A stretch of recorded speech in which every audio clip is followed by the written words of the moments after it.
Amigos e irmãos, que a paz do nosso Divino Mestre, amigo incondicional Jesus, seja conosco neste momento de reflexão.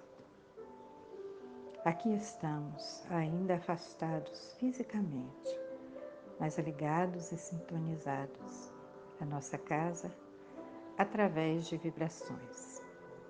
E quero convidar a todos para que juntos, vibrando energias, vibrando alegria, gratidão, otimismo, amor, possamos mentalmente adentrar o nosso celeiro de bênçãos, a nossa casa Cristo Redentor. Ao adentrarmos, vamos desde o portão de entrada, já espalhando energias que emanam de nossos corações. Energias de paz, de luz, energias de gratidão, energia de otimismo, energias de amor. E nos coloquemos no salão doutrinário, onde a presença dos benfeitores amigos ali se faz. Nos acomodemos e busquemos pacificar os nossos pensamentos, para iniciarmos a nossa reflexão de hoje. Hoje vamos refletir sobre a parábola da figueira estéril, que consta nos evangelhos de Mateus 21 e Lucas 13. Vamos ler a passagem. Pela manhã, ao voltar Jesus à cidade, teve fome. E vendo uma figueira à beira do caminho, dela se aproximou. E não achou nela senão folhas. E disse-lhe: Nunca, jamais, nasça de ti frutos. No mesmo instante, secou a figueira. E vendo isso, os seus discípulos maravilharam-se e perguntaram: Como é que repentinamente secou a figueira? Respondeu-lhes Jesus: Em verdade vos digo que se tiverdes fé e não duvidardes, farei não só o que foi feito à figueira, mas até se disserdes a este monte: levanta-te e lança-te ao mar, isso será possível. E tudo o que com fé pedirdes em vossas orações, haveis de receber. Mateus capítulo 21, Lucas capítulo 13. Lendo com atenção e cuidado, no interpretar, nós percebemos que essa passagem trata da importância da fé com obras e das pessoas que possuem algum entendimento espiritual, mas que ainda são incapazes de produzir frutos, de exemplificar aquilo que pregam, aquilo que dizem. Ainda sentimos dificuldades para entender o que Jesus quis passar para nós com essa parábola. Num primeiro momento, nos parece contraditório aos ensinamentos de Jesus. E nós ficamos a nos perguntar: por que Jesus secou aquela figueira? E muitas vezes a gente, relendo, até parece que nós percebemos, no nosso entendimento limitado, parecendo que está inconformado e até chateado pelo fato da figueira que ali estava não apresentar frutos. E aí nós precisamos entender que não adianta aqui nós projetarmos as imperfeições e as características que são nossas, nós projetarmos no Cristo, o Mestre Jesus. Muitos vão atribuir nesse ato do Mestre um ato de ira, um ato de raiva, de rancor contra a figueira, como se Jesus pudesse, em algum momento, nutrir esses sentimentos que caracteriza a nós, a criatura humana. É claro que essa é a nossa capacidade, a nossa maneira de entender. Por isso é importante buscar, e é imperioso buscarmos o estudo do Evangelho. Em suas abordagens, Jesus utilizava o recurso alegórico para transmitir o ensinamento moral e os alertas para a vida futura. No Evangelho segundo o Espiritismo, no capítulo 19, Allan Kardec nos esclarece que esta figueira é o símbolo dos que apenas aparentam propensão para o bem, mas que em realidade nada produzem. Simboliza também todos aqueles que, tendo meios de ser úteis, não são. O que as mais das vezes falta é a verdadeira fé produtiva, que abala as fibras do coração e transporta montanhas. São árvores cobertas de folhas, porém sem frutos. Por isso é que Jesus a condena à esterilidade. Porquanto dia virá em que se acharão secas até a raiz. Podemos então entender que todos os sistemas, todas as doutrinas, que nenhum bem para a humanidade houverem produzido, cairão reduzidas a nada. Todos os homens deliberadamente inúteis, por não terem posto em ação os recursos que trazem consigo, serão tratados como a figueira que secou. No Evangelho de Lucas, diz que não seria a primeira vez que Jesus e seus discípulos viam aquela figueira e que por 3 anos consecutivos viram-na sem frutos.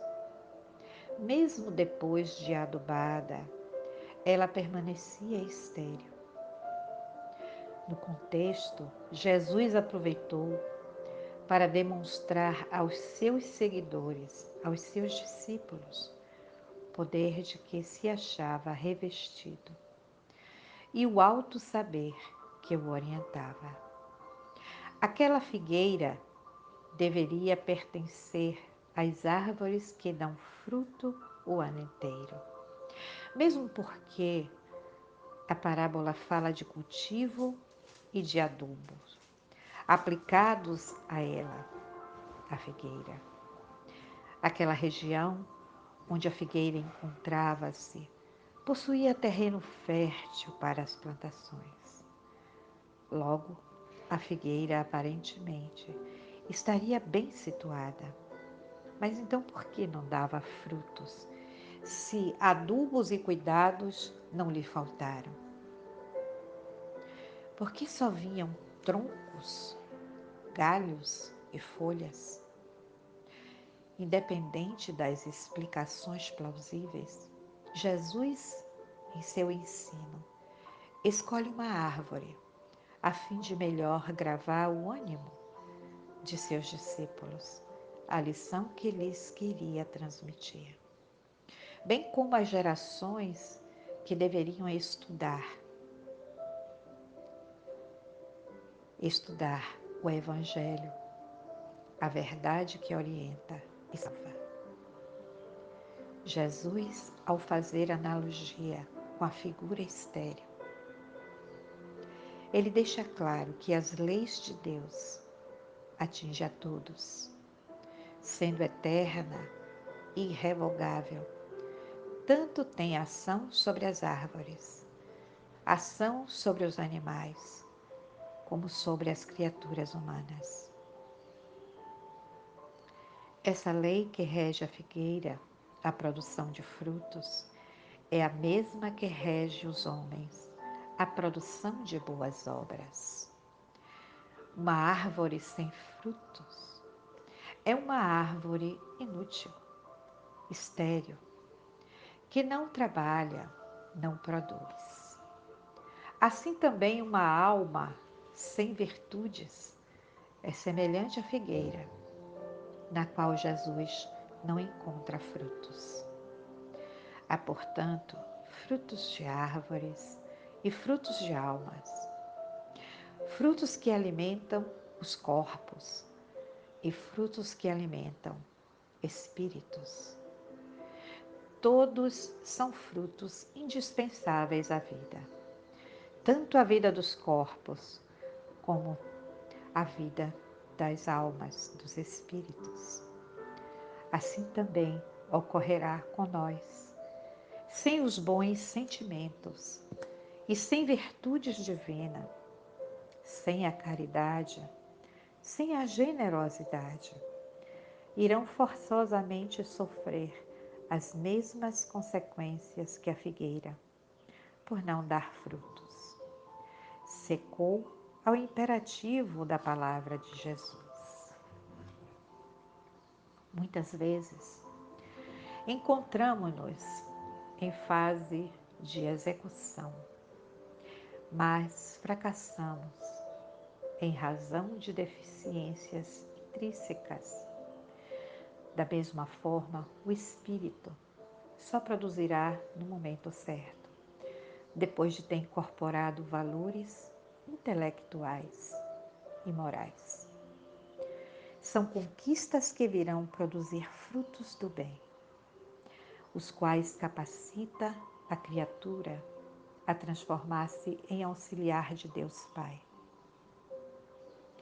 Por isso, há uma necessidade imperiosa de sempre praticar boas ações, para que a palavra de Deus traduza-se por generosas atitudes.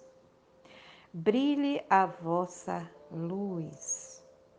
Vamos movimentar a energia da fé que trazemos em nós para buscarmos transportar algumas montanhas que equivocadamente erguemos em nós ao longo dessas idas e vindas.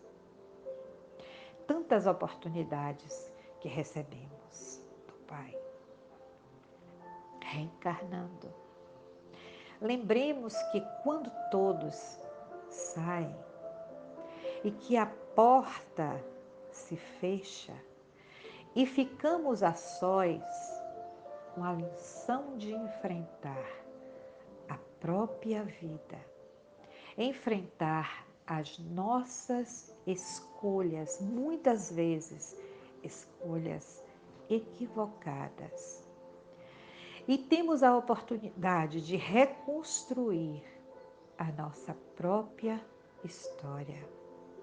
Lembremos-nos que sim, somos capazes, mesmo diante daquela dor, mesmo quando a dor nos visita de forma cruel.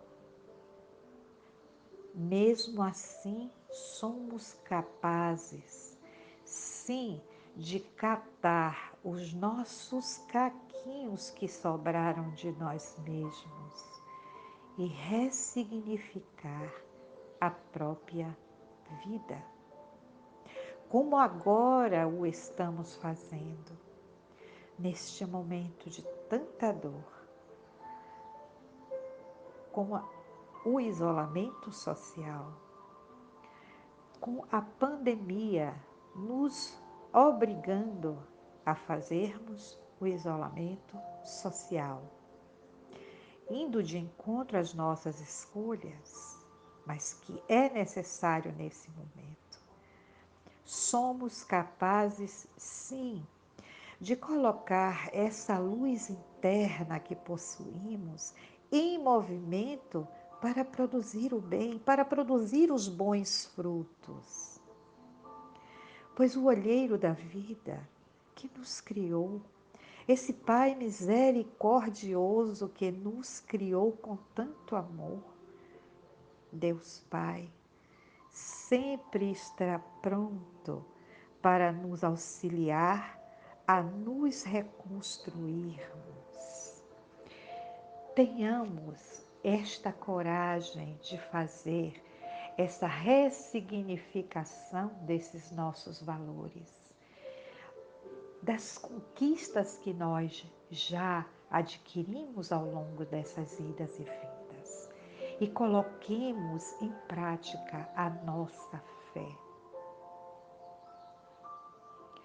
Que Deus continue nos abençoando, nos fortalecendo.